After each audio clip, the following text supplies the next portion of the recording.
Então, eu vou fazer o primeiro exercício.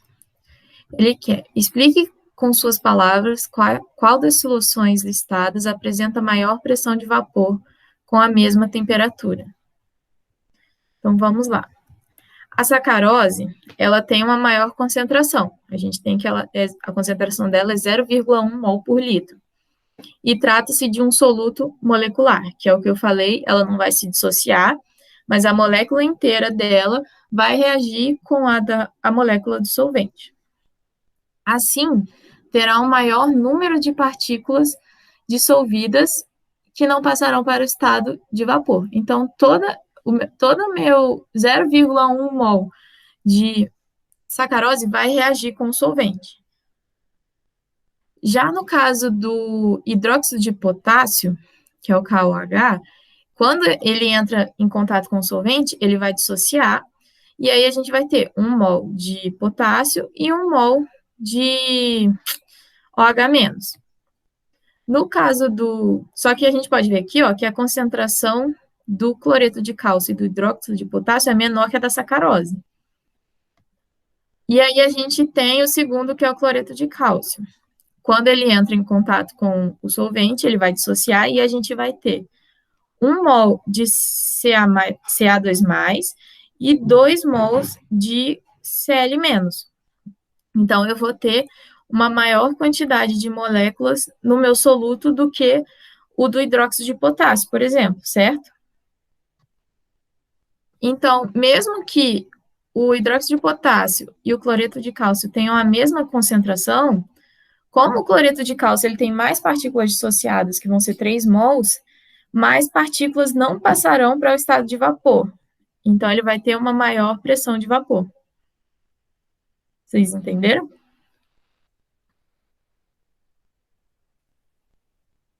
Pode repetir de novo, por favor? A do Ó, cloreto.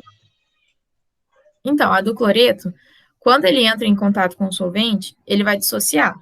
Só que se a gente olhar a formulazinha dele aqui, a gente tem um cálcio e 2 cloros.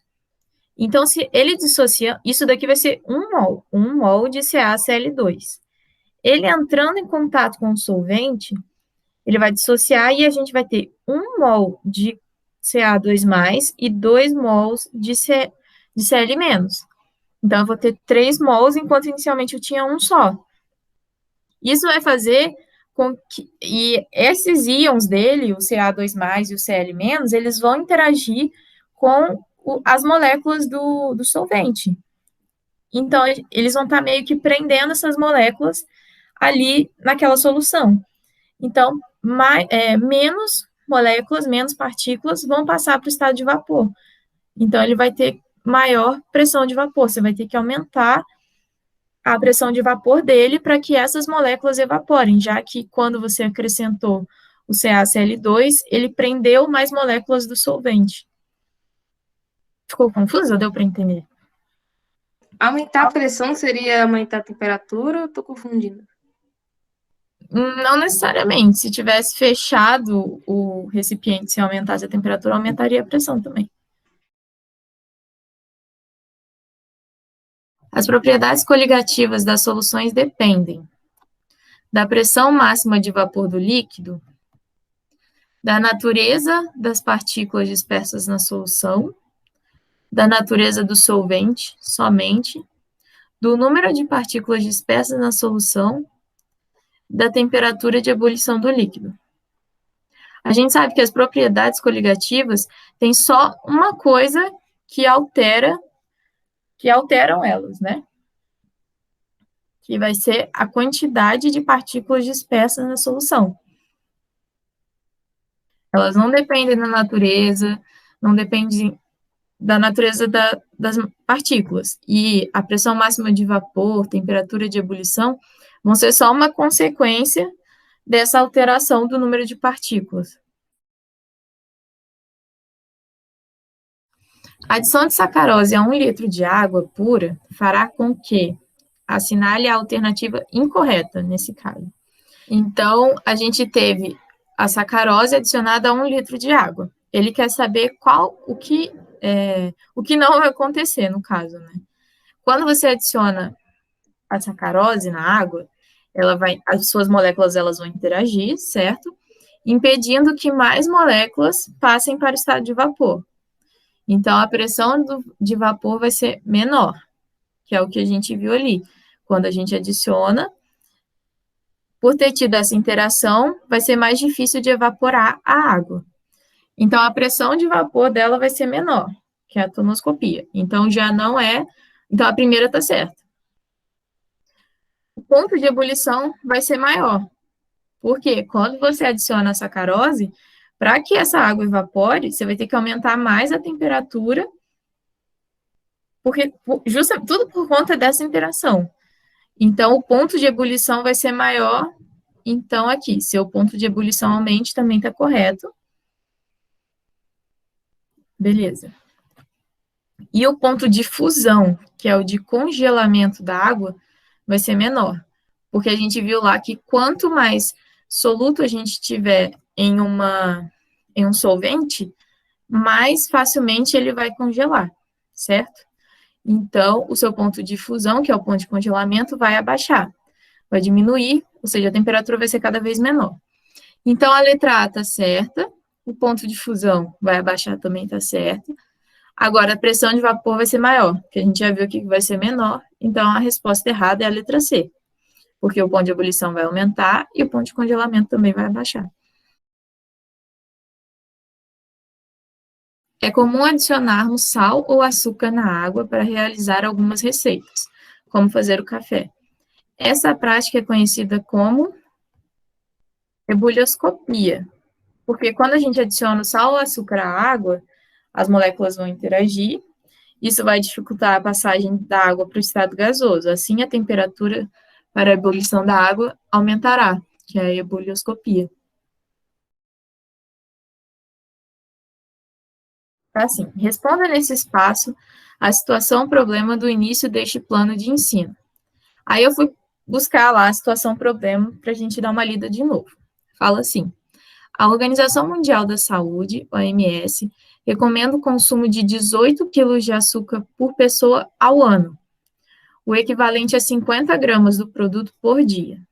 O brasileiro, no entanto, está bem longe de atingir esta meta. Seu consumo anual é de cerca de 30 quilos de açúcar por pessoa ao ano, considerando apenas o consumo de açúcar pela ingestão de café. Uma forma para que o brasileiro siga as orientações da OMS seria reduzir a concentração de açúcar no café. Considerando uma solução de café de 50 ml por xícara, qual a concentração comum ideal? Essa era a situação problema. Aí ele pede nessa questão: pesquise variadas formas de fazer café e as quantidades de açúcar nessas preparações. Aí eu peguei duas formas, assim, que eu achei na internet, que é pelo coador de pano. Dessa forma, a gente usa 50 gramas de açúcar para 1 litro de café. E o filtro de papel, que é 30 gramas de açúcar para 1 litro de café. E aí, nessa situação problema, a gente tem alguns dados. O primeiro é que uma xícara de café equivale a 50 ml de café, e o consumo recomendado de açúcar por pessoa é 50 gramas por dia, que equivale a 18 quilos por ano. E aí, na questão 5, ele pede: quantas xícaras de café um brasileiro poderá tomar em um mês e em um ano? Aí aqui fala: pesquise a quantidade em massa de açúcar ideal para uma xícara de café de 50 ml. Então, vamos lá. Primeiro, eu vou fazer para o coador de pano, como um exemplo.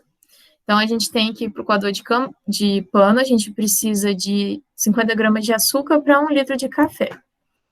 A gente sabe que ele deu lá no enunciado que uma xícara de café é igual a 50 ml.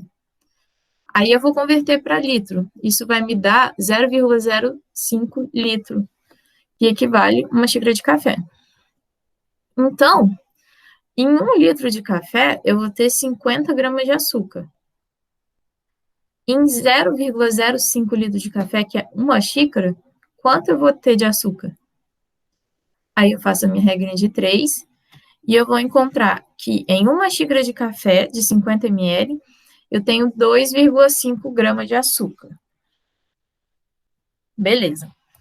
Agora, Se em uma xícara a gente tem 2,5 gramas de açúcar, quantas xícaras a gente vai ter em 50 gramas de açúcar, que é o que é recomendado por dia?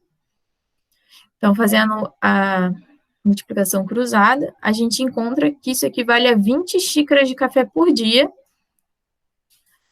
e ele quer saber em um mês e em um ano. Considerando que um mês ele tem 30 dias, 30 vezes 20 xícaras de café, eu vou ter 600 xícaras de café por mês que uma pessoa pode tomar para não extrapolar o que a OMS recomenda. Agora, em um ano, tem 12 meses. Então, se em um mês a gente tem 600 xícaras de café, em 12 meses a gente vai ter 7.200 xícaras de café por ano. E isso é a quantidade, isso considerando a quantidade que a OMS recomenda. E aí ele fala lá da concentração comum de açúcar para uma xícara de café. Então, aqui, na verdade, a gente já convertendo para 0,05 litros, se a gente dividir os meus 2,5 gramas em uma xícara de café por 0,05 litro, eu vou encontrar exatamente que é 50 gramas por litro de café. A concentração comum nesse caso vai ser 50 gramas de açúcar por litro de café. Essa foi a monitoria de hoje. Se você gostou, deixa seu curtir e compartilhe com seus colegas. Surgiu alguma dúvida? Deixe pra gente aqui nos comentários embaixo. E também não esqueça de acompanhar a nossa ONG nas redes sociais.